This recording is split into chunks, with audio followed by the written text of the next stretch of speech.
कार्तिक मास महात्म्य कथा अध्याय 10। जय श्री हरि दोस्तों, स्वागत है आपका हमारे YouTube चैनल पर, जहां पर हम सुनते हैं सनातन धर्म की वो पवित्र कथाएं जो आत्मा को भक्ति, ज्ञान और शांति से भर देती है। अगर आपने अब तक चैनल को सब्सक्राइब नहीं किया है तो अभी कर लें और बेल आइकन जरूर दबाएं ताकि कार्तिक मास की बाकी दिव्य कथाएं भी आप तक पहुंचती रहें। चलिए कथा का आरंभ करते हैं।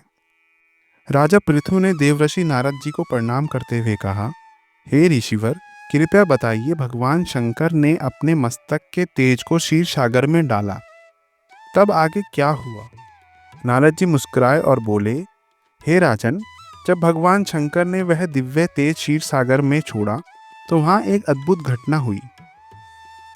वह तेज बालक का रूप धारण कर सागर तट पर प्रकट हुआ। वह बालक अत्यंत तेजस्वी था, परंतु प्रकट होते ही उसने ऐसा भयंकर रुदन किया कि संपूर्ण ब्रह्मांड कांप उठा। उसके रोदन से आकाश, पाताल और पृथ्वी सब हिल गए। देवता, ऋषि और लोकपाल सब भयभीत हो उठे। सभी देवता ब्रह्मा जी के पास पहुंचे और बोले, हे पितामह, यह बालक किसका है और इसका रुदन क्यों संपूर्ण सृष्टि को व्याकुल कर रहा है? कृपया करके इसका निवारण कीजिए। ब्रह्मा जी सत्यलोक से उतरकर क्षीर सागर पहुंचे। सागर ने उन्हें प्रणाम किया और उस बालक को अपनी गोद में दे दिया। ब्रह्मा जी ने आश्चर्य से पूछा, हे सागर, यह बालक कौन है, कहाँ से आया है? सागर विनम्रता से बोले, हे जगतगुरु, यह बालक गंगा सागर संगम से प्रकट हुआ है। कृपया आप ही इसका जातक कर्म करें और बताइए इसका भविष्य क्या है। तभी कुछ अद्भुत हुआ। सागर ने अनजाने में ब्रह्मा जी के गले को पकड़ लिया और उन्हें बार बार अपनी ओर खींचने लगा, और इतना बलपूर्वक कि ब्रह्मा जी की आंखों से आंसू टपकने लगे। ब्रह्मा जी ने अपने हाथों से किसी तरह गला छुड़ाया और बोले, हे सागर, सुनो, तुम्हारे इस पुत्र का नाम जलंधर होगा, क्योंकि इसके जन्म के समय मेरे नेत्र से जो जल गिरा है वही इसका नाम बनेगा। उन्होंने आगे कहा, यह बालक अत्यंत तेजस्वी, पराक्रमी और महायोद्धा होगा। यह देवताओं को जीतने वाला और समस्त दैत्यों का अधिपति बनेगा। यह भगवान विष्णु तक को परास्त करने की क्षमता रखेगा। केवल भगवान शंकर ही इसे पराजित कर सकते हैं, बाकी सबके लिए यह अवध्य रहेगा।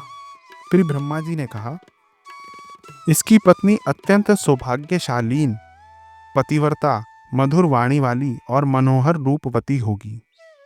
यह कहकर ब्रह्मा जी ने देवगुरु शुक्राचार्य को बुलाया और उनके हाथों से ही उस बालक का राज्याभिषेक करवाया।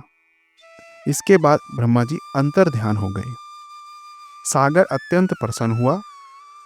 उसने बालक का पालन पोषण किया और जब वह बड़ा हुआ तो असुर कुल में प्रसिद्ध कालनेकी नामक असुर ने अपनी कन्या वृंदा का विवाह जलंधर से किया। उस विवाह में अद्भुत उत्सव हुआ। देवगण और दैत्यगण सब उपस्थित थे। शुक्राचार्य के प्रभाव से जलंधर दैत्यों का राजा बना और अपनी पत्नी वृंदा के साथ भोग विलास और पराक्रम में समय बिताने लगा।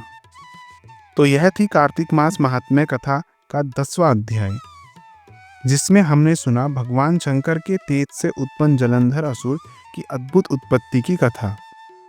यह वही जलंधर है जिसकी कथा आगे चलकर भगवान विष्णु और वृंदा देवी के चरित्र से जुड़ती है। भक्ति का सार यह है कि हर कथा, चाहे वह असुर की ही क्यों ना हो, हमें यह सिखाती है कि अहंकार का अंत सदैव विनम्रता के समक्ष होता है। अगर आपको यह कथा पसंद आई हो तो वीडियो को लाइक करें, कमेंट में लिखें जय श्री हरि और शेयर करें ताकि यह पवित्र कथा हर घर तक पहुँचे। मिलते हैं अगले अध्याय में, तब तक के लिए जय श्री हरि। और दोस्तों,